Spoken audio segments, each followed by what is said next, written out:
guys, JG Yugama, Jeff, back again.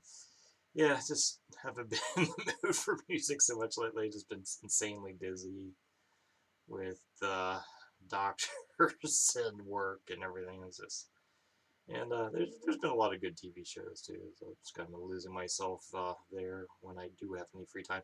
Um, so yeah, let's get into it. Got quite the stack, I guess, at this point. So not too LP heavy this time, but let's see where we ended up. Did pick this one up recently, so I got finally got this. Is Aunt Sally, self-titled. I think it was originally '79. So Japanese experimental avant-garde. I can hear like a little bit of like a no wave influence, but it's no, not really no wave. Uh, yeah, I don't know, maybe think like Anne Peacock or something like that. So you can hear kind of that jazz influence a little bit. You can hear a little bit of that kind of no wave influence, but a little bit of the Japanese pop influence. But it's yeah, so think I would call them like the Japanese Anne Peacock or something. Um, what's her name is? This is like I think the first repress. Um, Official repress, so they went back to the master tapes, everything. It's a really nice pressing. I think there's a few of these left. This edition, it was supposed to have come with like a 7-inch. This is one of the last copies. I didn't have that 7-inch anymore, so I just bought it. But it's getting a second pressing, and you can pre-order them now. I think on Bandcamp is where I got this. Yeah, that's a few on like, I think it's pronounced few, probably in Japanese. Few. Yeah, again, Japanese experimental artist. It's pretty cool. 4.5 stars. I don't know. That was one of those ones I really wanted when I was in Japan. I just never hunt one down. I'm sure that would have been like hundreds of dollars if I did. Revisited this one. Yeah, that kind of jazz funk classic. Bobby Humphrey, Black Blues. Highly recommend this one. If you like funk, you like jazz, whatever. On Blue Note. There's recent reissues. This is an original pressing, US. Um, awesome. Pretty damn close to a 5 if it's not a 5. I'll just give it a 5. I've been revisiting 7 inches. I picked up a few at the bookstore not long ago. Yeah, there was like a second in Charles. I decided to go digging through stuff a little bit. There's only one album I found that I actually wanted, but it was way overpriced. They had it more than double the value, so I just couldn't do it. But I did find some 7 inches. This first few are not it. This one I think I got from Sean, maybe. Children, coup d'etat. Again, Japanese, obviously, if you can't pick up on the language there. Yeah, so these guys again, they're probably, yeah, they were contemporaries of Aunt Sally there. So they are out of Osaka. I believe Aunt Sally was a Tokyo-based band. I'm not 100% on that one. Again, pretty fairly experimental. They were more in the prog vein, but a little on the heavier jazzy side of things. A little bit psychedelic. Maybe they were active '80s into like maybe the mid '90s. One of those bands I always wanted to see, never got a chance to. So oh well, that's a pretty good release, I thought. Two reasonably long tracks. They're at 33. This one is a split between Grey Matter and Severance, a 2DC bands on Discog, just not Discog, Discord. Um, so Grey Matter on this one, they've gone quite a bit more emo than they usually are. This is, I want to say, early to mid 90s. Not a fan of this one. I think both of these songs, both by Grey Matter and Severin, are both on their albums. So not really an essential 7-inch, but yeah, that was a freebie from our friend. But not. I love Grey Matter, but I just really don't like that period of Grey Matter, like that early '90s one. This is an interesting pickup I found. So Star Wars on 7-inch, right in time for the 45th anniversary. Very appropriate. So you got the main title sequence and the Cantina Band. Um, both seem to be different cuts than the LP version. I didn't AB them, did not AB them, but I've listened to that album enough times, in my youth especially. I don't think this is the same version. It's definitely truncated, especially the title theme. But I think even the Candida version is like a truncated version. It's a little bit different take than the original. It's just cool. Um, yeah, always a huge fan of this song when I was a kid. So it's kind of cool. I saw this for a couple bucks, or maybe it was a buck. I can't remember. It was $1 or $2 in pretty good shape. View to a Kill, Duran Duran. It's got a really cool B-side, which is View to a Kill, but it's done by John. It's the John Barry version, which I think was from the credits. It's been a little while since I watched this movie, but it's one of the, I don't know. It was probably my first James Bond movies. Maybe it's a little nostalgic. I don't know, but yeah, it's a pretty cool one. Fine, it's pretty pretty solid album, 4-ish from single. So again, this one I took a chance on for a buck. The Alarm on IRS. So it's got 88 guns on both sides, or I guess it's continuation on the second side or something. I don't know. It's alright. Just pretty tame 80s alternative. Um, yeah, not the arm's nothing special really. You're there. If you're into like the U2 and REM type stuff, probably up your alley. Yeah, I'd say it's a pretty solid 4, but I don't know. I'm not sure. I would get purged whenever I get around to purging my 7 inches. This is also, yeah, I wanted this one. So it saves me from buying the album. Sweet City Woman by Sam Peters, and on the B-sides, the pretty forgettable Gator Road. Um, yeah, you know that song. It's pretty cool to have. And this one was sort of a blind buy, kind of pop psych, grassroots. It's kind of a cool song. Temptation Eyes, and then the B-side's Keeping Me Down, which is fairly forgettable. But the Temptation Eyes, the A-sides, it's a pretty cool song. Probably wouldn't bother down their albums, but it's kind of cool to have at least one. And then yeah, less CDs.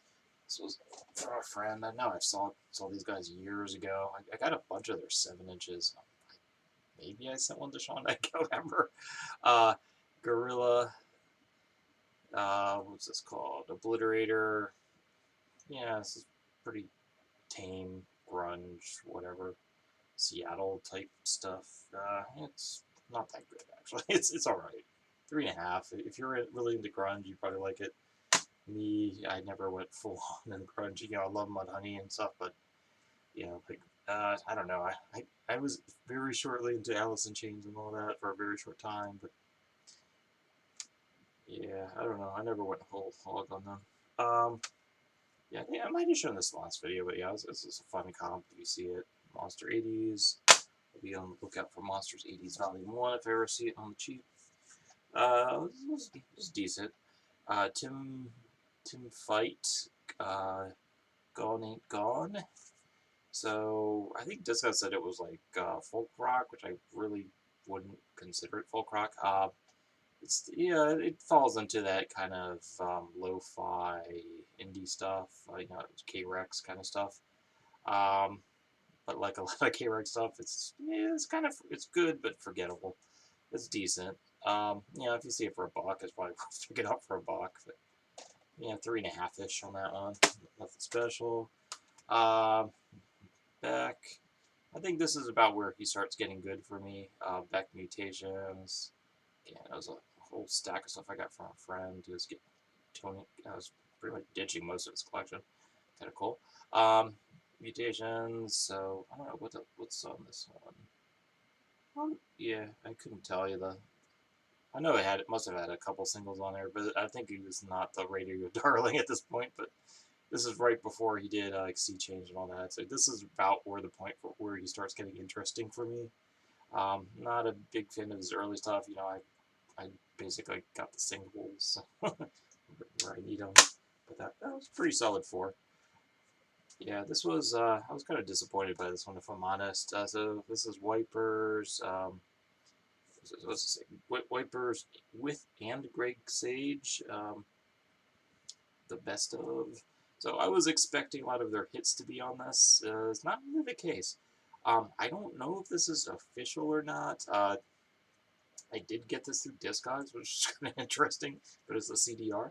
Um, yeah, these don't go for a lot, but I want it's focusing more on the like the later material, which there's a couple of the early singles on there, but it's yeah.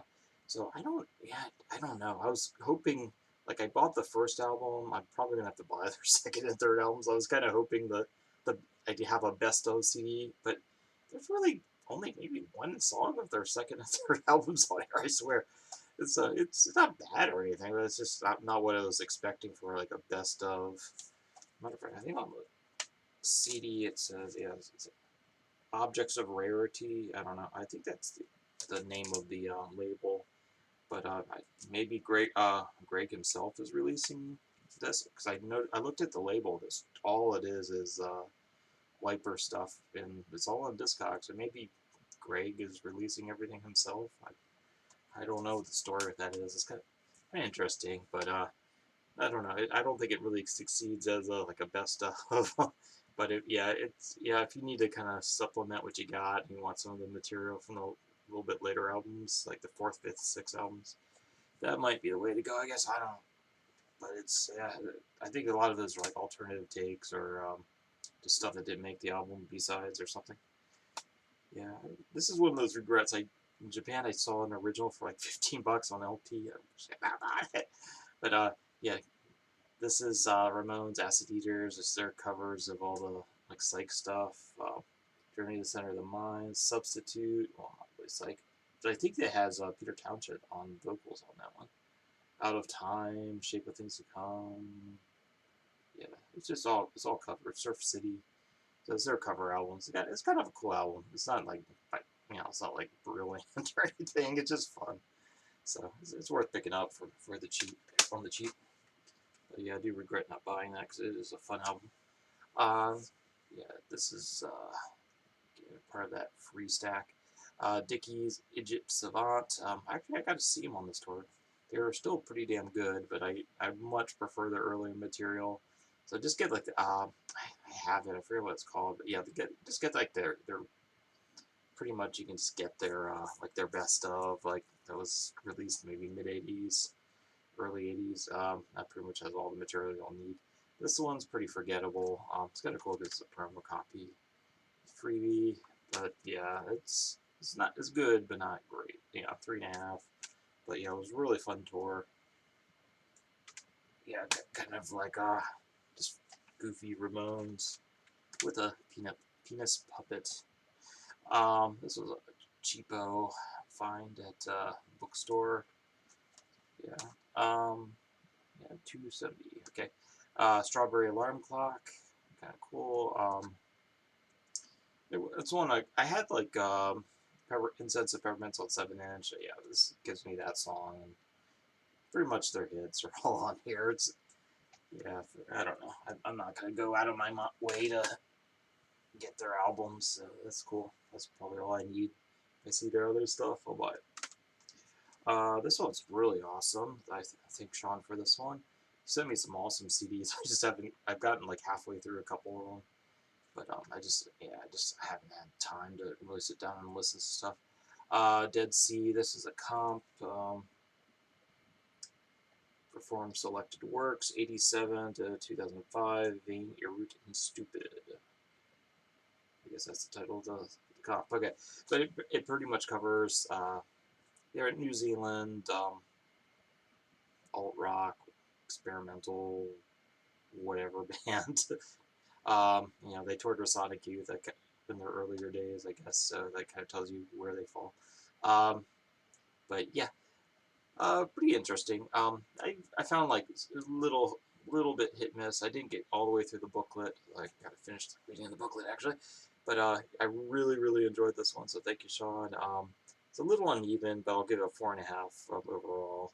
But I definitely want to check out some of the albums of the tracks I really liked. It has kind of that. It's a little bit of a like the rougher industrial. I'm not talking like dance industrial, but kind of yeah. It has a little bit of that. Has a little bit of that. That like the earlier period Sonic Youth, Pre-Sister has a little bit of that going, and yeah, it's probably been over a week since I listened to this. So, but pretty damn awesome. Definitely a band I'm gonna check into more. And yeah, this was another freebie I got. So Bambi Molesters, Sonic Bullets. So pretty much instrumentals. Basically, I would say it's kind of like surf rock or lounge music influenced. It's one of those. I think they're Dutch or something. I don't know. They're somewhere from Europe, not UK. But I think they were one of those bands that came out like right after Pulp Fiction. Maybe about a year or so later, all that lounge music and swingers came out, I guess. But all that lounge music kind of stuff and surf stuff revival really hit. Yeah, they fall right in there. This is probably 2001. Okay, I was going to guess mid-90s, but yeah, definitely post um, Pulp Fiction there. But it's decent. It falls into the background music category, if I'm honest. Pretty solid though, 4-ish. And it has featuring Peter Buck, Scott McCoffey, Chris Ekman, Tony Lee Hale, and Eduardo Martinez, or whatever. But yeah, so I don't know. They probably are Dutch or something. I forget where they're actually from. Somewhere in Europe. Well, maybe Eastern Europe, I'd say, if you look at the names. But yeah, this is kind of fun. This into kind of loungy surf stuff. Instrumental, fun. But yeah. Anyway, I'm going to sign off here. I'm kind of tired. No energy these days. So, hope you're all good and take care. And yeah, see you in a week or two or whatever. Once I get a stack of records done. Take care.